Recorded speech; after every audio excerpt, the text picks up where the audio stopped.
¿Sabes? Existe un sonido muy particular que se escucha justo cuando tu mundo se viene abajo. No es un estruendo, ni un derrumbe, ni mucho menos un grito desesperado. Es algo mucho más sutil. El tintineo casi melódico de un Jerez de los Caros, golpeando el cristal de la copa que Marcos levantó para brindar por mi despido. Allí estábamos, en todo lo alto del ático de la Torre de Cristal, con Madrid extendiéndose a mis pies como un océano de luces infinitas, en el que, sinceramente, me apetecía ahogarme de pura vergüenza.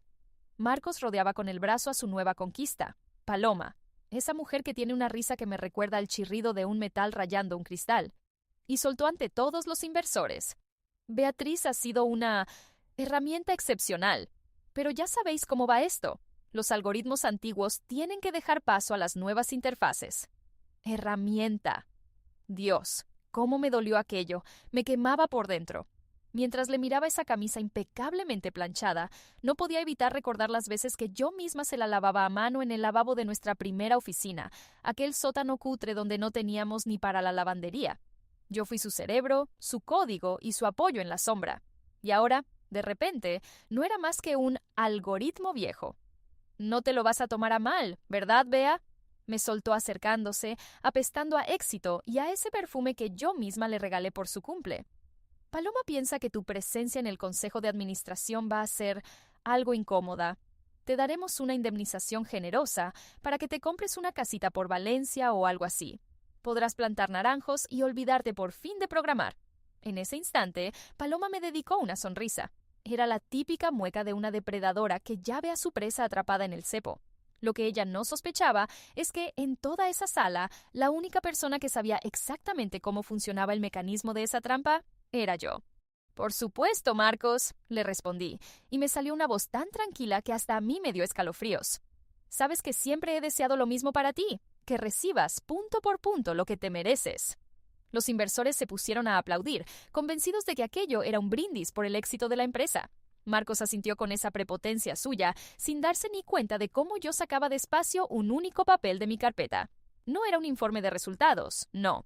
Era el registro de transacciones de mi propio fondo, ese que llevaba 3 años comprando sus deudas poco a poco, sin hacer ruido. Salí un momento al balcón para que el aire de la noche me diera en la cara y poder respirar. Solo me venía una idea a la cabeza. Esos dos se creen que soy un estorbo que acaban de quitarse de encima. Pero la realidad es muy distinta. Yo era el único muro que mantenía en pie su castillo de naipes, y ahora, sencillamente, he dado un paso a un lado para dejar que se desplome. ¿Te piensas que una traición así es el final de todo? Ni hablar.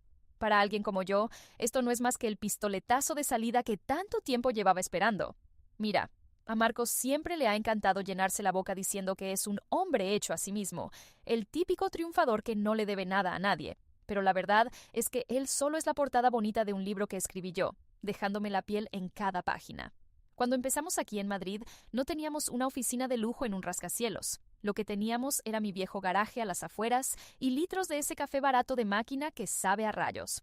Todavía me acuerdo de cómo le brillaban los ojos cuando le enseñé el primer prototipo de nuestra plataforma funcionando. Me cogió en volandas, dándome vueltas en aquel cubículo de hormigón lleno de polvo, gritando que íbamos a levantar un imperio. Y yo, tonta de mí, me creía cada palabra. No lo veía solo como un socio, lo veía como el motor de todo lo que hacía. Si me llega a pedir que hackee el Pentágono a mano limpia, probablemente solo le habría preguntado: ¿para cuándo lo necesitas, cariño? Pero poco a poco, el cuento empezó a cambiar. En cuanto llegaron los primeros contratos gordos, Marcos pilló esa manía de decir yo en lugar de nosotros. He decidido traer nuevos inversores. He firmado el acuerdo con el banco. He presentado la nueva arquitectura del sistema. Su arquitectura, decía, cuando era la mía. Esa misma por la que yo me pasaba las noches llorando frente al monitor cuando los servidores se caían, mientras él dormía a pierna suelta después de irse de juerga con la gente importante. Pero me callé. Pensé que era lo que tocaba, esa supuesta sabiduría femenina de quedarse en la sombra y ser su arma secreta. Fui yo misma la que le acostumbró a que yo fuera como el aire, algo que no notas mientras está ahí y que solo echas de menos cuando te falta y empiezas a asfixiarte. 3 años antes de que llegáramos a esa fatídica noche en el ático, me topé casi por accidente con unos correos electrónicos que intercambiaba con sus abogados. Estaban ahí, detallando con una frialdad que asustaba cómo pensaban sacarme del equipo de fundadores. ¿Te lo puedes creer?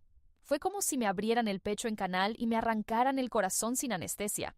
El tío ya estaba preparando el terreno para deshacerse de mí, tratándome como si fuera una versión obsoleta de un software que ya no encajaba con sus delirios de grandeza. Pero mira, en vez de montar el numerito y liarme a gritos, me acordé de lo que siempre me decía mi padre. Vea, si quieres ganarle la partida a un toro, no te pongas en medio de su embestida. Mejor sé tú quien le abra la puerta de la plaza. Así que decidí seguirle la corriente y jugar a su propio juego. Me monté un fondo de capital riesgo utilizando a un testaferro. Por aquel entonces, Marcos andaba desesperado buscando pasta porque la empresa estaba en la cuerda floja. Se pulía una fortuna en aparentar, en relojes de 40.000 euros y en alquilar oficinas que no nos podíamos permitir solo por el estatus. Y justo ahí apareció su salvador. Mi fondo le inyectaba millones cuando los bancos le daban la espalda. El muy ingenuo pensaba que le había tocado la lotería cuando en realidad estaba firmando su propia sentencia de muerte, hoja tras hoja. Cada inversión que aceptaba era una soga que él mismo se echaba al cuello, aunque él creyera que era una corbata de seda italiana. Es que la mentira es calcada a un error de sistema. Al principio parece un fallo tonto, un bug sin importancia, pero al final te tumba toda la base de datos. Este último año he vivido en una especie de realidad paralela. De día hacía el papel de la fiel Beatriz, esa que le llevaba los papeles a Marcos y aguantaba sus desplantes con una paciencia infinita. Pero de noche era esa jugadora anónima que iba apretando el cerco a su alrededor. Marcos cambió por completo. El poder y el dinero son la droga más chunga que hay, sobre todo cuando no te los has ganado currando, sino que te los han dado a cuenta. Empezó a desaparecer por las noches con la excusa de cenas de negocios cruciales. Pero yo no soy tonta. Veía las facturas de hoteles de lujo y joyerías que pagaba con la tarjeta de la empresa. Se creía que no me daría cuenta, estaba convencidísimo de que mi amor por él me impedía saber sumar 2 más 2. Vea, hija, es que le das demasiadas vueltas a los detalles. Me soltaba cuando yo intentaba advertirle de los agujeros que había en el presupuesto. Relájate un poco, que estamos en la cima. Tenemos inversores que confían ciegamente en mí. En ti, pensaba yo para mis adentros. No tenía ni la más remota idea de que esos inversores, en realidad, era yo. Lo que aquel ingenuo no sospechaba era que cada una de sus cenas de lujo en los mejores restaurantes de Madrid las estaba pagando yo. Eran mis ahorros personales, los que saqué de la herencia de mi padre y moví estratégicamente a través del fondo, los que financiaban su tren de vida.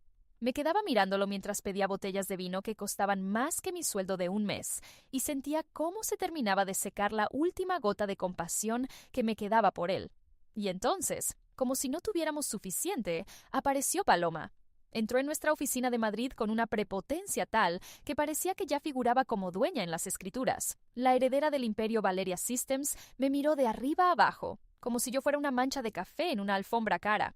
Marcos me la vendió como una socia estratégica, pero a mí no me hacía falta que me explicaran nada. Vi cómo la miraba. No era la mirada de un empresario cerrando un trato, era la de un ludópata que acaba de encontrar un 10º de lotería premiado. Me acuerdo perfectamente de una tarde en la oficina en la que pensaban que yo ya me había marchado. Volví porque me había olvidado las llaves y, al pasar cerca de su despacho, oí sus risas filtrándose por la puerta.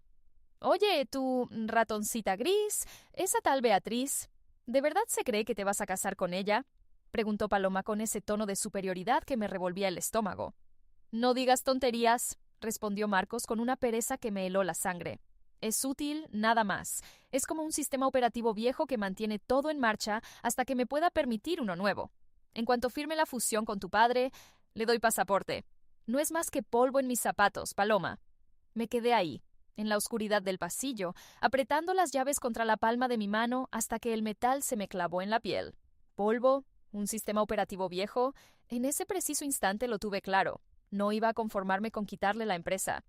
Iba a quitarle hasta el aire que respiraba, ese aire de éxito que tanto le gustaba presumir.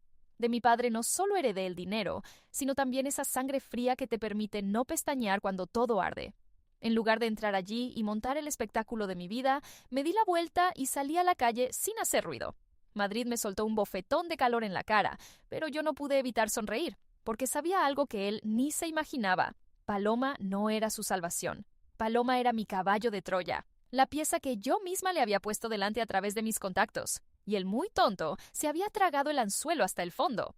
Mira, la venganza no es andar a gritos por ahí. La verdadera venganza es cuando, con un silencio sepulcral y una precisión de cirujano, te dedicas a reescribir el guión que la otra persona cree que está protagonizando. Marcos estaba convencido de que la fusión con Valeria Systems era su pase de oro a la élite, su gran triunfo personal. Pero se saltó la regla número 1. Si el trato que te ofrecen es demasiado dulce, mejor revisa bien si no le han echado veneno al azúcar. Paloma ya se comportaba como si fuera la reina del cortijo. Se metía en mi despacho sin llamar, me movía las cosas de sitio y, un día, hasta tuvo la desfachatez de tirarme un fajo de papeles sobre la mesa sin ni siquiera mirarme a la cara. Prepárame el traspaso de todas las claves de acceso a la base de datos a mi nombre para el viernes. Me soltó mientras se retocaba ese pelo perfecto que lleva. Marcos ha decidido que el control técnico ahora me toca a mí. ¿Y tú? Bueno, tú puedes ir encargándote de los archivos antiguos. Yo me quedé mirando sus uñas recién hechas y casi me da la risa. ¿Quería las llaves? ¿De verdad pretendía gestionar el núcleo del sistema que yo misma estuve levantando durante 10 años? Por supuesto, Paloma. Le contesté con una humildad que me costó lo mío. Lo dejaré todo tan niquelado que ni notarás el cambio. Y vaya si lo preparé. Escondí en el código lo que los programadores llamamos una bomba lógica.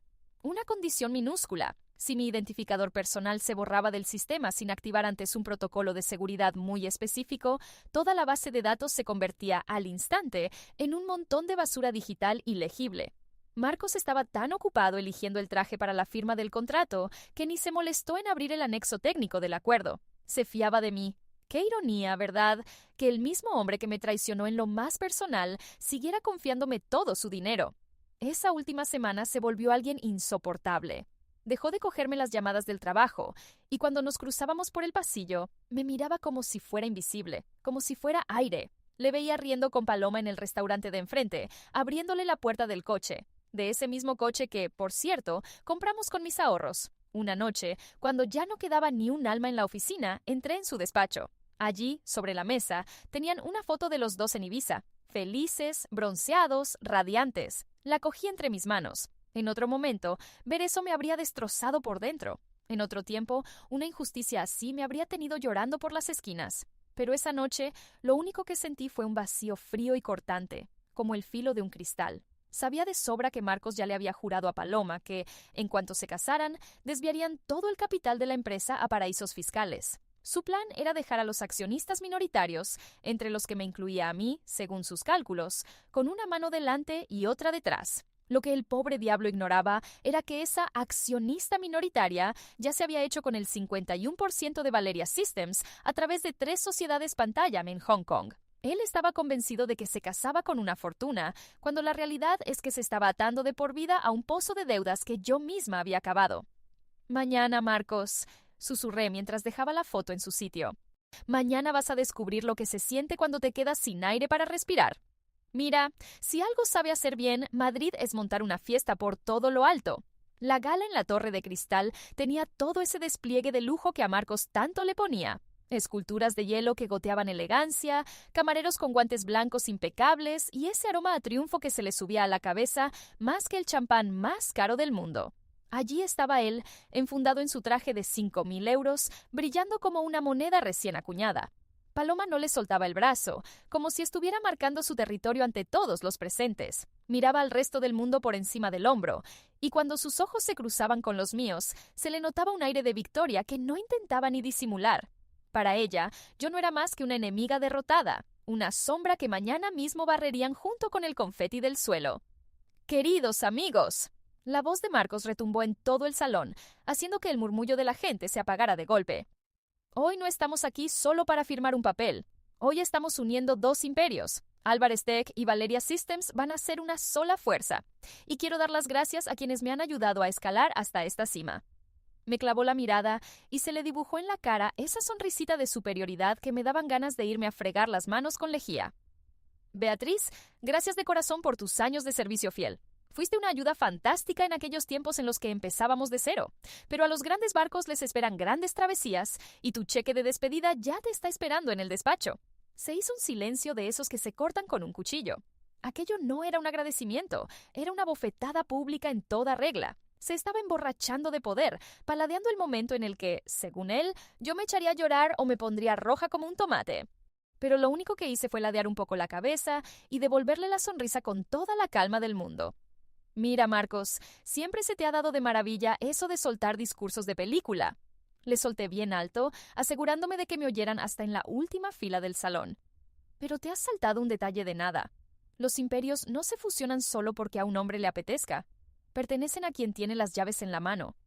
Paloma soltó un bufido de desprecio y se pegó más a él, como marcando propiedad. Las llaves ya las tengo yo, bonita. Tú misma me has pasado todos los accesos esta mañana. Marcos, firma ya de una vez y deja de perder el tiempo con esta empleaducha. Con un gesto cargado de prepotencia, Marcos agarró su pluma de oro y estampó una firma enorme en el contrato de fusión. En ese preciso instante, en la pantalla gigante que tenían a la espalda, debía aparecer la presentación de la nueva compañía. Pero, en su lugar, la imagen parpadeó en negro un segundo y empezaron a desfilar líneas de código en un rojo chillón. Error. Authorization revoked. Data wiping in progress. El salón se quedó mudo, con un silencio de cementerio. Marcos se dio la vuelta y vi cómo su cara empezaba a perder el color poco a poco. «Beatriz, ¿qué broma es esta? Haz algo ahora mismo. Arréglalo ya». «Es que ya no trabajo aquí, Marcos, ¿no te acuerdas?», le dije tras darle un sorbo a mi copa, saboreando ese toque amargo y metálico del vino. «Me has echado hace exactamente 5 minutos. Mis servicios se han terminado, y con ellos se ha terminado la vida de tu empresa. Todo tu negocio, las patentes, la base de datos entera.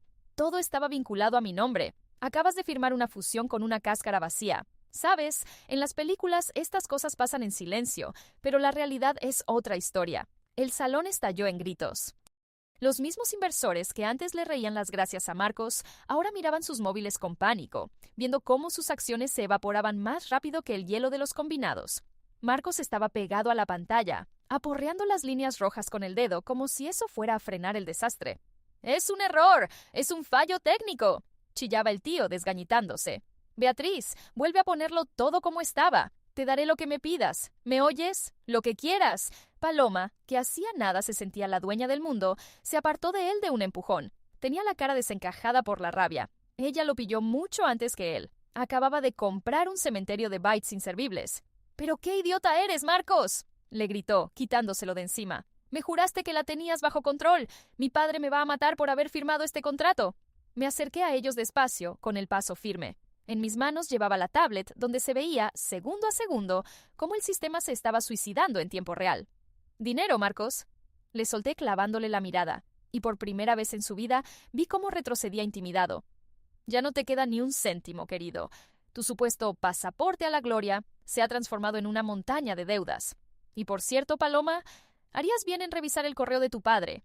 Hace exactamente 10 minutos que mi fondo ha cerrado la absorción de Valeria Systems. Ahora eres tú la que trabaja para mí.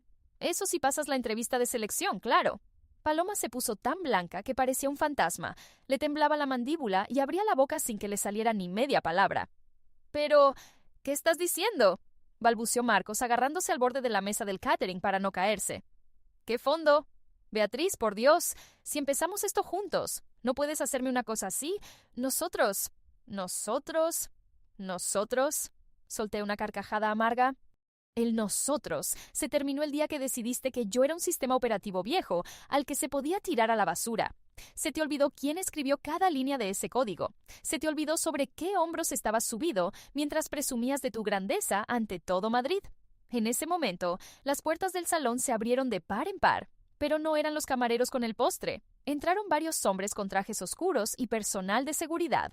Entre ellos distinguía al abogado Garrido, a quien todos llaman el tiburón, por su fama de no dejar títere con cabeza en los tribunales. «Marcos Álvarez», dijo Garrido con una frialdad que helaba la sangre, dejando un montón de carpetas sobre la mesa. «Queda usted acusado de malversación de fondos de inversión y fraude en las cuentas anuales. Y aquí tiene la orden de embargo de todas sus cuentas, en nombre de la accionista principal del fondo, la señora Soler». Marcos se dejó caer en una silla, justo encima de un charco de champán derramado. Todo su brillo, toda esa prepotencia de triunfador, se evaporó en un segundo, dejando a la vista a un hombrecito asustado que acababa de entender la realidad. Nunca fue el rey de nada.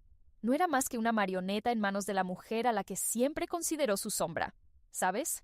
Pensé que en un momento así sentiría un subidón de adrenalina, que me reiría en su cara al ver cómo su mundo se hacía pedazos.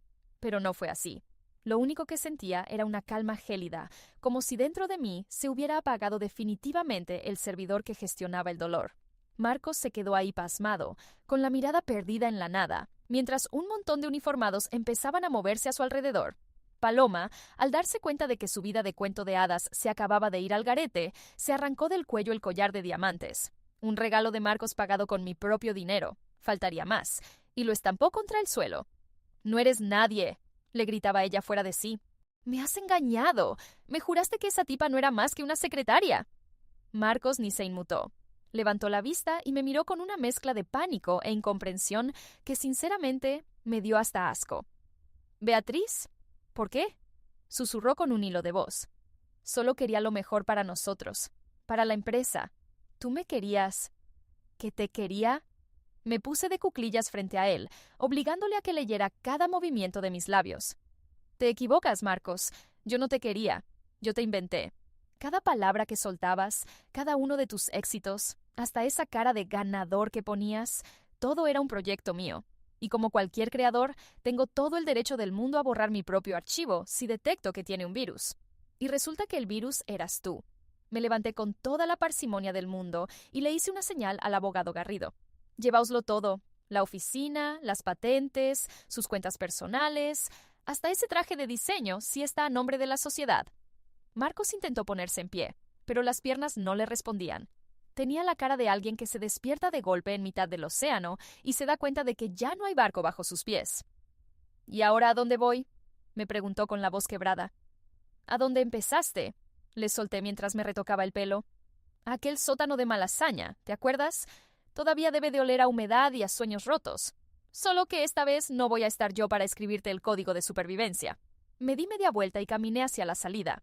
A mis espaldas sentía cómo le ponían las esposas, oía sus súplicas balbuceantes y el llanto histérico de Paloma. Encendieron todas las luces del salón, dejando al desnudo lo cutre de los decorados y la falsedad de toda esa fiesta. Salí del rascacielos y el aire fresco de la noche madrileña me acarició la cara. Por primera vez en 10 años, respiraba por mí misma y no para mantener con vida a nadie más. Me quedé allí plantada en plena Gran Vía, viendo cómo los taxis pasaban a toda pastilla frente a mis ojos. En la pantalla de mi móvil solo brillaba un mensaje del sistema. «Liquidación finalizada. Ya eres libre».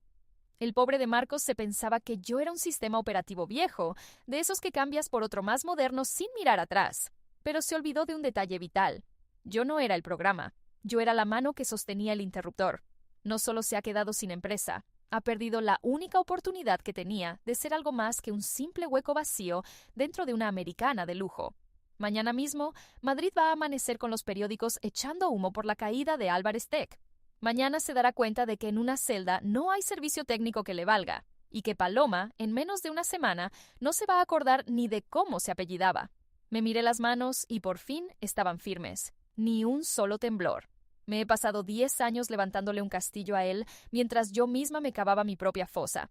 Pero al final, mira tú por dónde. Me he mudado al castillo y la fosa se la he dejado enterita para él. Mi última línea de código por hoy ha sido la más fácil de programar de toda mi vida. Borrar usuario. Marcos. Acción. Permanente. Y al otro lado de la puerta me estaba esperando una mañana que no olía a café amargo ni a traiciones, sino a azahar y a un silencio de esos que son de verdad, de los que te dan la paz.